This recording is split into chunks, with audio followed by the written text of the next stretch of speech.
The other game on the weekend, which, we saw one team kind of fall off slightly, was the Highlanders versus the Reds. The Highlanders, they're up on the scoreboard. Maybe didn't appear to be dominating the play, but certainly up on the scoreboard for some time. And then the Reds came through. Let's have a look now at our Ashley and Martin turning point, brought to you by Ashley and Martin Medical Hair Centres. Where did it change? And there were 3 front rowers in the commentary team on the weekend, so this is a good place for us to know exactly it was a weekend where you could appreciate the importance of the scrum. Yeah. Because when you can't get it right, it can just compound on you. And it was the turning point of the game. Like the Highlanders went ahead at half-time, but I actually think they'll be a bit annoyed when they watch that first half back for the amount of opportunities they left out there. They could have, definitely scored plenty more points than they did. But yeah, I don't see anything else in that game other than it was just, I felt so sorry because Ma'u gets subbed, then there's the injury to Kotai, have to come back out. The ref's already got his opinion. So even if you sometimes even when you sort something out, if it goes down, he's got no option just to keep penalising. And it just gave easy access. And the Reds are really efficient in the 22. We know that. They've got a great driving maul, but they've also got the patience and the smarts around the pick and go game and not looking to, just chance around with crossfield kicks or anything. So, but without the scrum failing, I think, the Highlanders still statistically,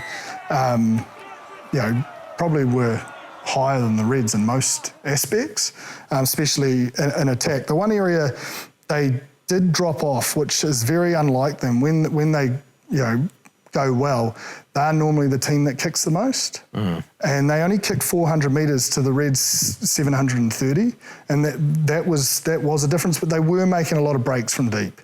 So there is context to that. But with those breaks and I suppose that ambition to have a crack, it led to 20 turnovers as well. So it's just finding that balance for them. I still think they're a real red hot chance to find the momentum and get things going again. The Reds are a good side. The efficiency of when they're inside that 22. Now they went into the 22 6 times for 5 tries, and they're at 83%, which is a massive stat in terms of being able to be efficient with the way that they are playing. But what I do enjoy, and when I saw with them playing the Crusaders as well, is that their interplay jip has gone to another level with their forwards. Their tip balls, their balls in the inside, the out the backs, and then the swinging motion of their backs as well. It just seems like they're a lot more attacking and being able to ask a lot more questions on teams' defences, where I think we've probably been accustomed to seeing in the last previous years is that, they went around the corner off line of Tate McDermott and been able to, I guess, be very one-dimensional in that area. But I've been very impressed with their attacking way that they had done it this year. And I think Kalani Thomas, he was outstanding on the weekend in terms of, I guess, that the forwards doing their job up front gives the likes of Thomas to be able to, I guess, snipe around and, I guess, influence the game like he did on the weekend. So, yeah, they've got a lot of ingredients, which I think which will take them deep into this competition. But I think, the consistency, can they continue for the duration of there, because they've had a great start. To rest the number of key Wallabies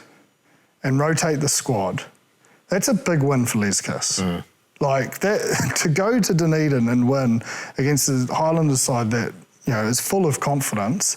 I think that was a statement game for the Reds, a big statement in terms of whether they're at home or away, wherever they finish in the table in the playoffs, they are a genuine threat. And like McWright, get him back, and that team is, I think, 10 to 15% better. Wow.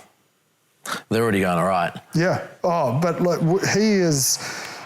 You talk about that attack and that interplay, he is such a key cog. He's so like Michael Hooper, like that ability, his speed, his ability to turn up in the right place. He can play in the wide channels, he can play in the tight, he can get you turnovers defensively.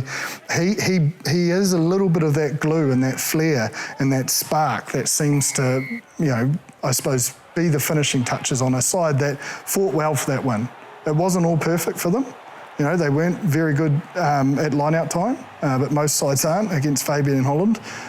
He is tough to get it over, but they found a way to win.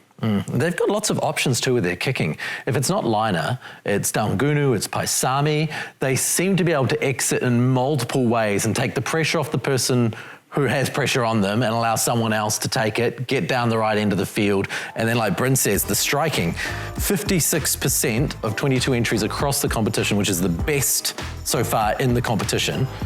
Better than the Chiefs are at 44%, better than the Crusaders at 51%. They strike.